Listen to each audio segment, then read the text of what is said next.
Topic है वो है law of conservation of momentum. Momentum का कंजर्वेशन का मतलब क्या चीज़ है?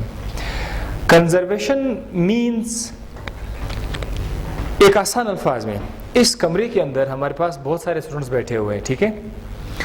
तो लेट्स सपोज आप में से किसी के पास 10 रुपए है, इसके पास 20 रुपए है और आपके पास 50 रुपए है, ठीक है? 10, 20, 50।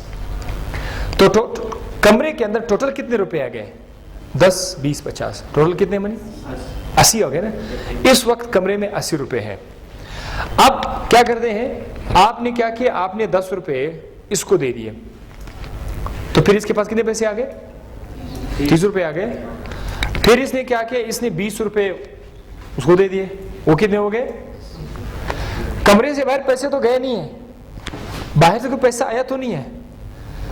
आपके जेब में पैसा कुछ और होगा, इसकी जेब में पैसा, उसकी जेब में पैसा कुछ और होगा। वो पहले 80 था, अब 100 हो गया। ये पहले 20 थे, अब 10 हो गया। लेकिन टोटल मनी कितना? 80 रुपए।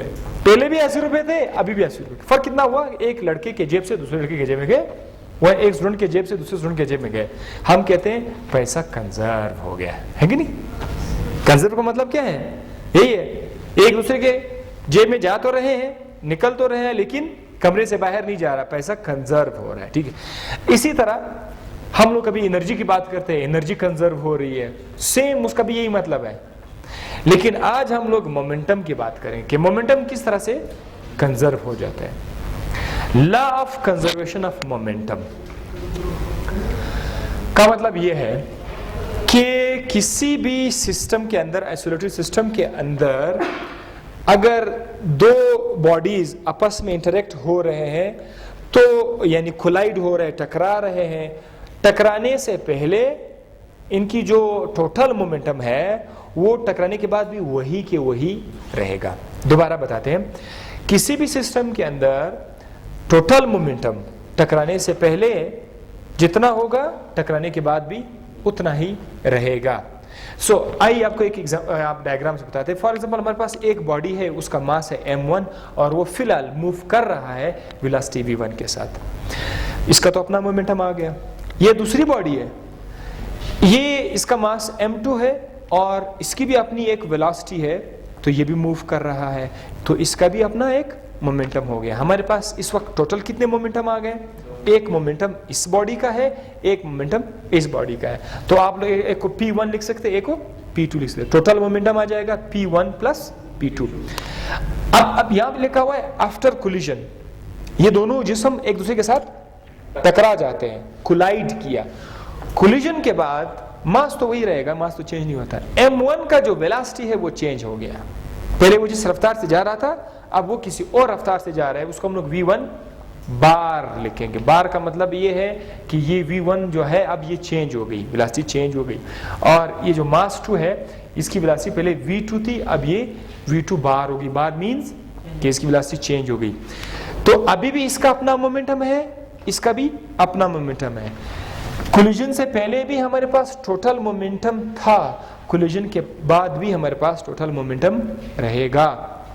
अगर अब इन दोनों को आपस में प्लस करें, आइए, बिफोर कोलिजन जो टोटल मोमेंटम है m1v1 plus m2v2, this is your total momentum. फर्ज करते हैं इसकी जो वैल्यू है वो 10 न्यूटन सेकेंड आ रहा है, फर्ज करते हैं। अब कोलिजन के बाद m1v1 प्लस m2v2 बार, ये है momentum before collision equal to momentum after collision. यानी कोलिजन से पहले अगर 10 न्यूटन सेकेंड का मोमेंटम है, तो कोलिजन के बाद वही 10 न्यूटन सेकेंड रहेगा। Momentum before collision is equal to momentum after collision.